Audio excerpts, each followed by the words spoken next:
you will spend a lot more time in your business than you will with your children's. Everything is trial and error. I just think that's with any business owner. This is a vintage store. We have a collection of clothing and accessories for children to adults. What I curate, some old, some new, some contemporary, some vintage, I can actually sell to a wider audience. It can run you anywhere from $20,000 to $50,000 depending on the age of the clothing. I think in New York City, everybody's main cost is always their rent. Inventory would definitely be my second greatest cost, third being my utilities. My out-of-town buying trips, I've definitely narrowed down to once a month now. It is a very time-consuming process for me, spending time with the vendor. Sometimes, I want to curate my pieces. Sometimes I don't get that option. I will just have to go buy and pick. A lot of these estate sales can be online, but I tend to go meet with my vendors. A lot of my vendors do come to me. They give me the history of what they're bringing to me. It could be a family that collected Christian Dior jackets at one time, and I was able to pick one or two for my store, so it could really vary from estate to estate.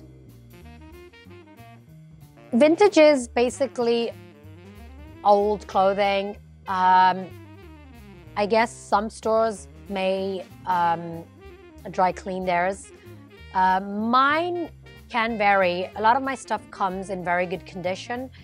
If it's a high ticketed price, I wouldn't mind putting it through the dry cleaners and reselling it. Everything is trial and error. I just think that's with any business owner. For instance, I noticed that jeans are something not that really sells in this market. Sizes don't really matter as much as the piece itself. There's always a buyer for it. Because it's a one-of-a-kind piece, they're not going to bring it back. Spring is a great time to make money.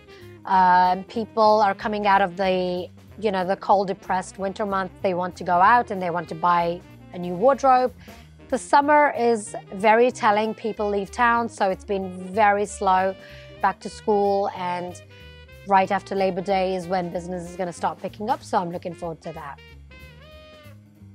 You will spend a lot more time in your business than you will with your children, especially right from the beginning. I mean, there was no work-life balance. If you were to have young children, you need to prepare a lot better. I mean, meal times, time spent at home, those things are going to be very difficult right from the get-go. But, with time, you'll find your balance. I had trouble with contractors. I felt that being a woman, asking for help in that realm was challenging because you kind of have to get the quotes right. It's got to be within your price range, and if you're not experienced in that, that could be a problem.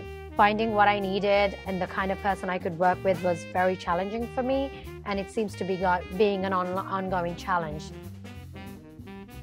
You want to get into business about something, you have great knowledge. You've got to have the capital to start up. You don't want to throw yourself full-time into a passion project. Have a business plan in place, and then you can execute. If you have somebody who can give you just business advice, great. What could be greater is if you can find somebody within the same market that has knowledge of the same business, and that's pretty much it.